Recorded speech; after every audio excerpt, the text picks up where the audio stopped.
ఆడించినచో వారిపై పోలీసు వారు తీసుకొని చట్టపరమైన చర్యలకు బాధ్యులు కాగలరు. ఇట్లు sub inspector of police Pamarru PS.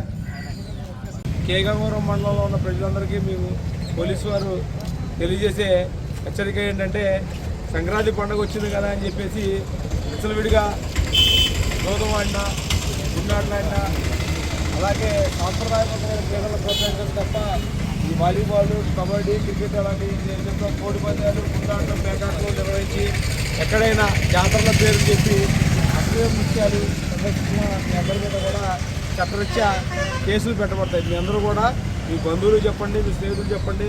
మండలంలో మీ అందరి ద్వారా మీడియా వారికి కూడా విజ్ఞప్తి చేస్తున్నాం. ఎవరు కూడా ఈ జోదం దాంట్లోకి వెళ్ళొద్దని వాళ్ళకి తెలియజేయడమే. అందరికీ నమస్కారం.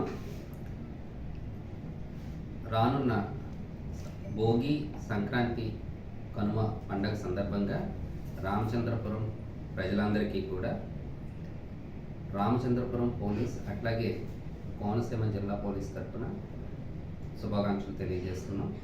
రామచంద్రపురం సర్కిల్ పరిధిలో ఉన్న ప్రజలకి విజ్ఞప్తి ఏంటంటే, ఈ పండగ సందర్భంగా ఎలాంటి జోద క్రీడలకి పాల్గొవద్దని చెప్పి కోరుతున్నాము.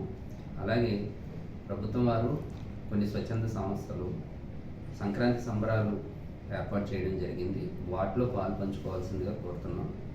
జోదాలకి, కోడిపందాలు కానీ పేకాట్లకి పోయి మీ ఆస్తి నష్టాన్ని, ధన నష్టాన్ని కలుగజేసుకోవద్దని కూడా కోరుతున్నాము. అవన్నీ కూడా చట్ట విరుద్ధమైన చర్యలు. వాటి మీద ఎవరైనా పాల్గొన్నట్లయితే చట్టపరంగా చర్యలు తీసుకుంటాం. అలాగే ఈ పండగ సందర్భంగా ఎవరు కూడా అశ్లీల నృత్యాలు కానీ, డాన్సులు కానీ చేయడం నిషేధం. వాటి మీద ఎవరైనా ఆ రకంగా చేసినట్టయితే చట్టపరంగా వారి మీద కూడా చర్యలు తీసుకోవడం జరుగుతుంది, కేసులు రిజిస్టర్ చేయడం జరుగుతుంది.